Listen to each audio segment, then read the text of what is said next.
বলো, এটা আছে 1500, এটা 1400, ওটা আছে 900। এটা 900। এটা তো ইলিশ না, ওটা নকল ইলিশ, এটা আসল ইলিশ।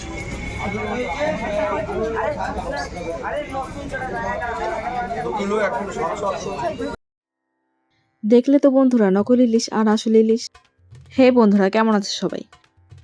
এটা দীঘার সেকেন্ড ভিডিও। আজকের ভিডিওতে দীঘার মাছ বাজার ভালো করে দেখতে পারবে আর সাথে মাছের দামও জানতে পারবে। তো চলো আমার সাথে। এখানে ইলিশ মাছগুলো ছিল 1800, 1500 আর 1100 টাকা কেজি করে। চিংড়ি মাছটা ছিল 800 টাকা কেজি। বন্ধুরা, ইলিশ মাছের সাইজগুলো দেখো। মাছগুলো ছিল 1 থেকে 2-3 কেজির মধ্যে। আমাদের যেহেতু ইলিশ আর চিংড়ি মাছ নেওয়ার ইচ্ছে ছিল, তাই অন্য মাছগুলোর দাম জিজ্ঞেস করা হয়নি। এই যে এই কাঁকড়াগুলোর দাম 200 টাকা কেজি করে। ভালো বড় বড় সাইজের, কিন্তু দীঘার বাজারে বলে এত সস্তা এগুলো পাওয়া যাচ্ছে।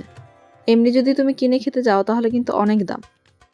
তাই বন্ধুরা, একবার দীঘা এইভাবে বাজার করে দেখো। আমরা এখান থেকে নিয়ে নিয়েছিলাম বড় সাইজের ভোলা, 350 টাকা কেজি করে নিয়েছিল। আর সাথে নিয়ে নিয়েছিলাম এই জ্যান্ত চিংড়ি মাছগুলো, নিয়েছিল 450 টাকা কেজি করে। চিংড়ি মাছটা আমাদের সবার খুব পছন্দের, তাই তো দীঘায় রোজ খাবার পাতে চিংড়ি মাছটা ছিল আমাদের। দেখো বন্ধুরা, এখানে কিছু চিংড়ি মাছ হেঁটে হেঁটে বেড়াচ্ছে। আমরা এখান থেকে মাছগুলো কাটিয়ে নিয়েছিলাম। কেজিতে সম্ভবত 30 টাকা করে নিয়েছে, আমার ঠিক মনে নেই যদিও। মাছগুলো কিন্তু ওরা খুব সুন্দরভাবে কেটে দেয়। মাছ বাজারের পরে এবার সবজি বাজারের পালা। আমরা নিয়ে নিয়েছিলাম বেগুন, আলু, টমেটো, ধনেপাতা আর লঙ্কা। দীঘার বাজারে সবজির দাম কিন্তু আমাদের মতনই। এই যে আবার সেই মাসির দোকানে। আমাদের আজকের রান্নাটাও এই মাসির দোকানেই হবে। মাসি মাছগুলো ভালো করে ধুয়ে লবণ আর হলুদ মাখিয়ে রাখলো। ভোলা মাছগুলোর সাইজ কিন্তু বেশ বড় বড় ছিল।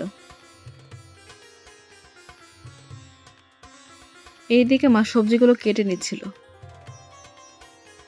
গরম তেলে মাসি মাছগুলো ছাড়তে ছাড়তে আমার সাথে কথা বলছিল। মাসিকে বলে দিয়েছিলাম পরের দিনের রান্নাটাও আমরা এখান থেকেই করব। মাসি মাছগুলো তেলে ছাড়তে ছাড়তে আমাদের কচু শাক রান্নার প্রশংসা করছিল। বলছিল আমাদের রান্না কচু শাক অসাধারণ হয়। আমরা যারা বাঙাল আছি, আমরা তেল মশলা একটু বেশিই খাই।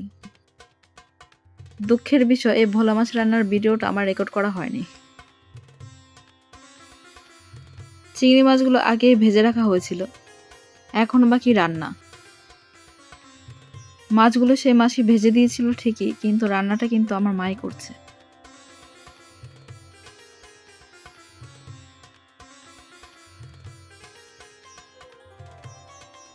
মা বলে দিচ্ছিল তেল মশলা কতটা লাগবে, আর মাসি সেটা দিচ্ছিল।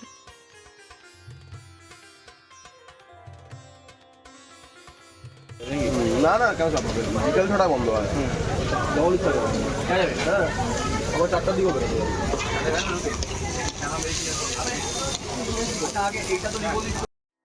আজকের রেসিপিও ছিল চিংড়ি মাছ ভুনা, আর সাথে ছিল আলু বেগুন দিয়ে ভোলা মাছের ঝোল। যদিও ভোলা মাছের ভিডিওটা করা হয়নি, তার জন্য আমি দুঃখিত।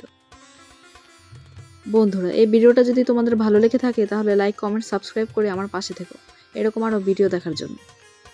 তোমাদের একটা লাইক, একটা কমেন্ট, একটা সাবস্ক্রাইব আমায় আরও উৎসাহ দেবে ভালো কাজ করার জন্য।